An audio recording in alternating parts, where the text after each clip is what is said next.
একটা channel, YouTube channel. তো তোমরা সব কেমন আছো? আমি তো খুব ভালো আছি। তো নিউ ব্লগে স্বাগত। তো আমরা এখন যাচ্ছি একটা বিয়ে বাড়ি। তো আমি ব্লগটা এখান থেকে স্টার্ট করছি। তো খুব বৃষ্টি পড়ছে, এই যে দেখতে পাচ্ছ বৃষ্টি হচ্ছে। তো আমরা এখন টোটোতে করে যাচ্ছি, তারপরে তোমাদের সাথে দেখা হচ্ছে রাস্তায়।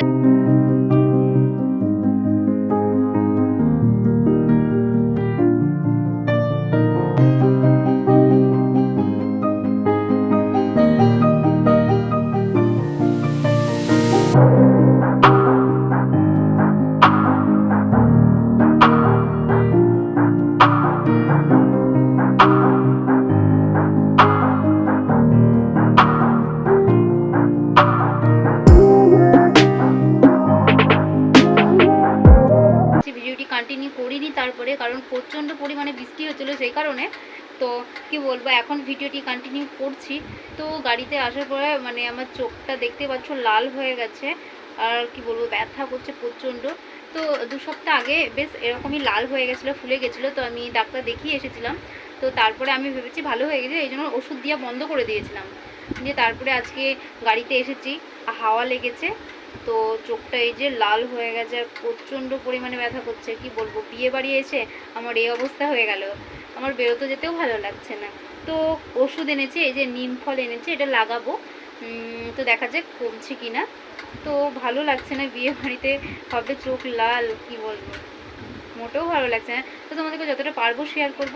তো তোমরা দেখতে থাকো, কারণ আদিবাসীদের বিয়ে তোমাদেরকে দেখতে হবে কি।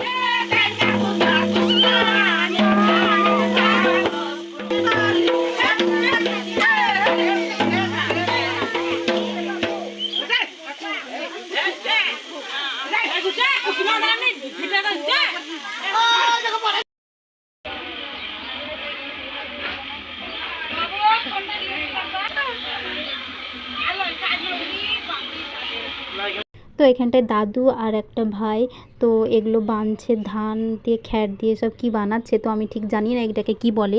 ওদেরকে জিজ্ঞাসা করলাম, ওরা যেটা বললো সেটাই তোমাদেরকে শেয়ার করছে। ওটা নাকি বলে যে কারসা বাঁধা হচ্ছে, তাই বলে এখানে আতপ চাল হাড়ির মধ্যে ভরছে।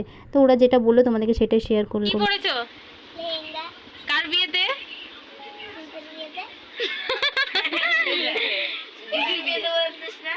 তো এখানে সব ওরা সাজুগুজু করছে। তো বোনের সাজা হয়ে গেছে, তাই ওকে ছবি তুলে দিচ্ছে। ওর লজ্জা পাচ্ছে আমি ভিডিও করছি। তো আমি রেডি হয়ে গেছি। তো আমার চোখটা এখনো খোলা আছে, আমার যেতেই লজ্জা লাগছে, কিন্তু কি করব, যাব একটু, না গেলে হয়? সবাই যাচ্ছে, আমি যাব না তাই কখনো হয়? জন্য এসেছি যখন বিয়ে, তখন তো যেতেই হবে। তো চোখটা পুরো ফুলে গেছে, আমার তো ভালো লাগছে না, তাও আমি যাব। সব নায়িকাগুলো দাঁড়িয়ে আছে, এই যে সুমিতা, এদিকে দেখা। কেমন লাগছে? ভালো লাগছে। কেন?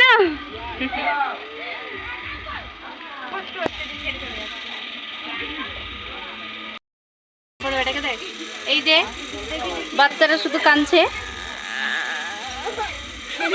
দেখো ফোনের দিকে দেখে আছে, কিন্তু আমার চোখটা কেমন লাগছে দেখ।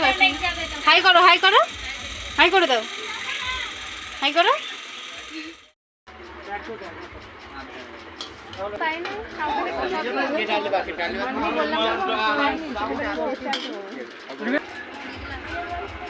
কি করবে, তা সিদ্ধ লাগলো।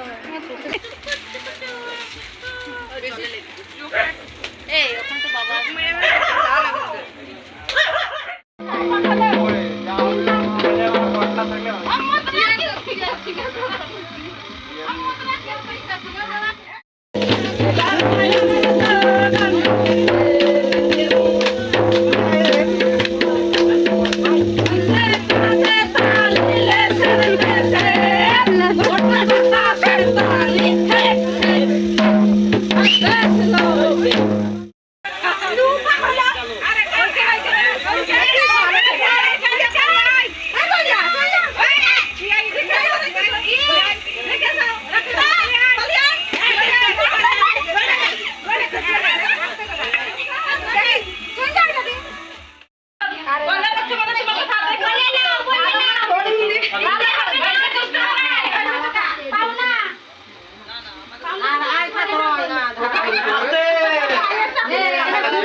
বিয়ারের দাম নিছো কিন্তু হ্যাঁ বিয়ারের দাম তো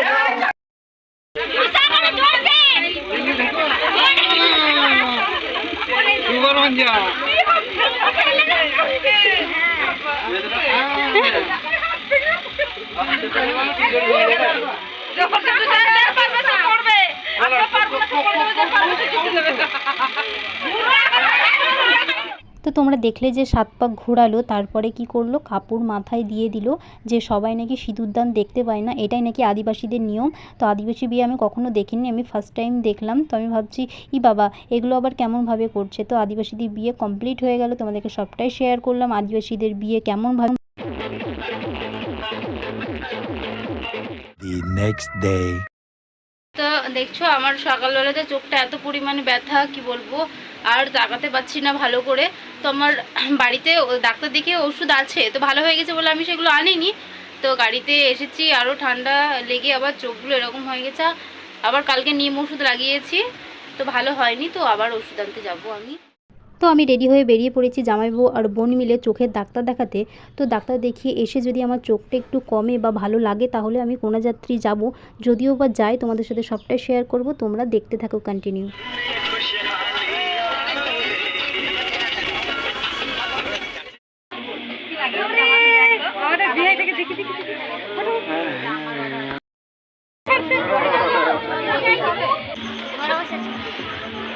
হাই গাইস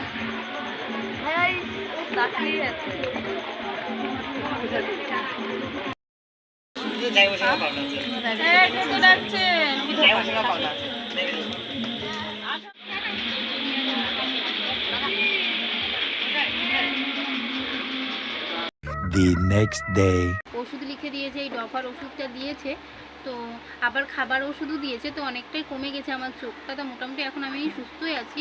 মানে চোখটা অনেকটা শুধু জল ঝরছিল আর কি, চোখ বন্ধ হয়ে যাচ্ছিলো, খুব মানে জ্বালাপোড়া করছিল, তো সেগুলো আর নেই।